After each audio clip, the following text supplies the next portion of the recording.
tutorial for today is how to put cards and end screen of your upload videos. So let's go. But before we proceed to our main tutorial for today, if you are new to my channel, please don't forget to hit subscribe button and Vlog TV and click notification bell all so that you will be notified for my future uploads and updates. Okay, so now let's go.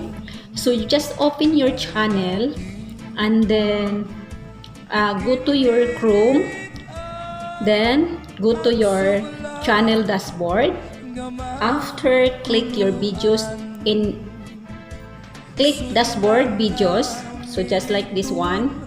So I have here live streaming last day, so I need to put I want to put this one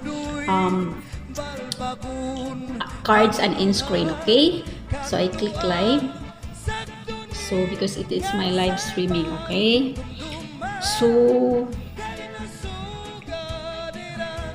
let's see if I still don't have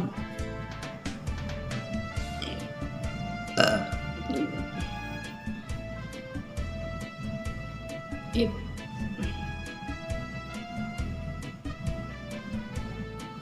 let's check if this one. Click edit. Okay, and then you can check everything there, the captions and everything, if you have finished already or not. So here on the right side, you can see the cards and the end screen. Okay, so now let's check if there is no cards yet. So just click edit. So I don't have yet. Okay, so here left side have positive sign. Okay, so you just click.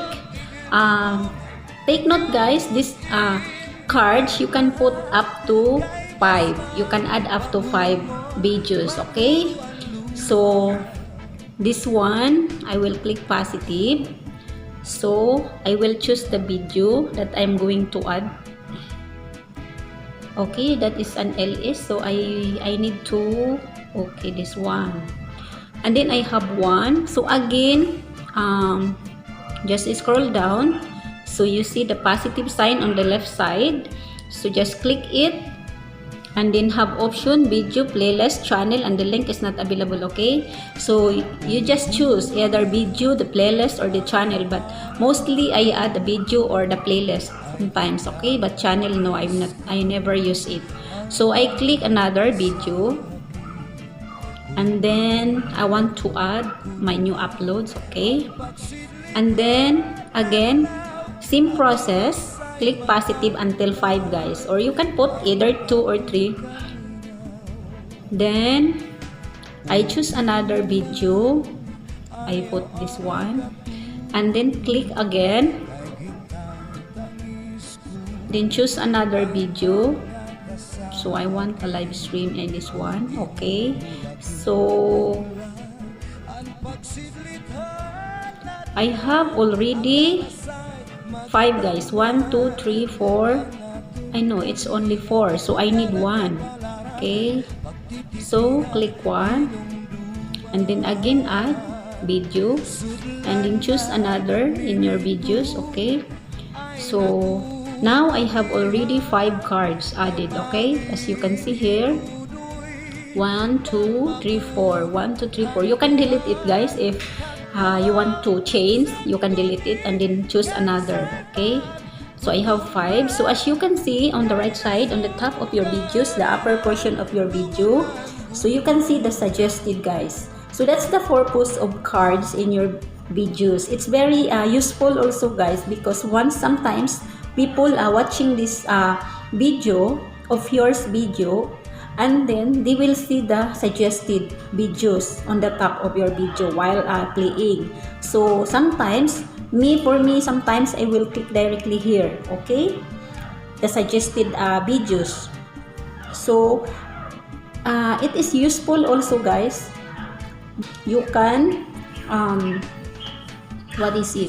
you can click directly that cards on the top of your video. Okay, So that's the purpose of it. And then after adding 5 cards of your video, and you can see the suggested there, that's the cards that you are added. So when the video is playing, when somebody was watching we're watching your videos, this one will appear, okay? And then save click. So now it's saved already. So now let's proceed to how to put in screen. So same process, just click edit, okay? And then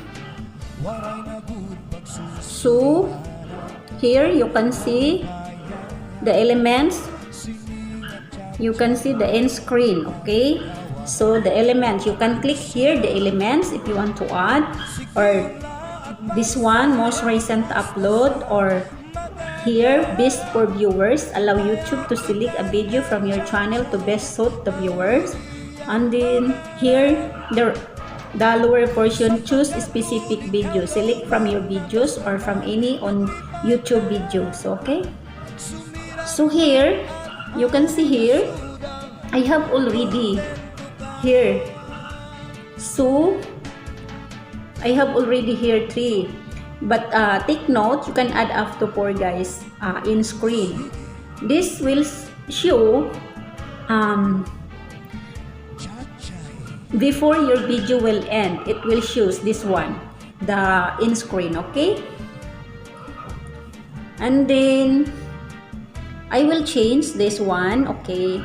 So I have already here this for viewers. I will not change this one. So this one have already here customized. So I need to change it, okay? Just click, highlight the video, okay? In the box, and then change it, edit, and then choose the video you want to add, okay? So I want this. So as you can see, it's already changed, okay? Have already changed, okay? That's what that's the appearance. So this one I will change also, so just same process. Choose this video, so I need to change, edit that one, and then I will find some video here, okay? So now I have 3, okay? I have 3 in screen. So here I cannot put another one because I have a customized profile logo here below. That's number 4. So I need only 3 guys. But if you don't have a customized logo, you can add up to 4, okay? So now let's finish adding in screen. So let's do save. Click save.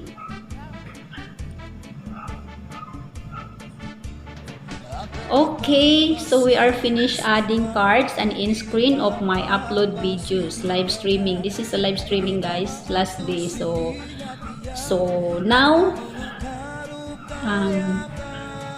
go back to dashboard videos, and then let us check. So okay, here this one, okay, where is it? So this one, so you click it. When we click this one, no, okay, click this one and then go to YouTube. So let's see the cards, and so this is the in-screen guys, and this is the last portion of the video, okay? So that's the in-screen. So the cards, that's the suggested videos on the upper part. So that's it guys. So very easy. So that's all how to put cards and end screen of your upload videos. So thank you so much for watching guys. I hope that you learned something from it that you will apply also in your YouTube channel. Okay, so thank you so much for watching my video, and don't forget to click and hit subscribe button and Vlog TV, and hit notification bell all, so that you will be notified for my future uploads and updates. Okay, thank you so much guys, and God bless everyone. Stay safe and stay healthy. So, bye-bye!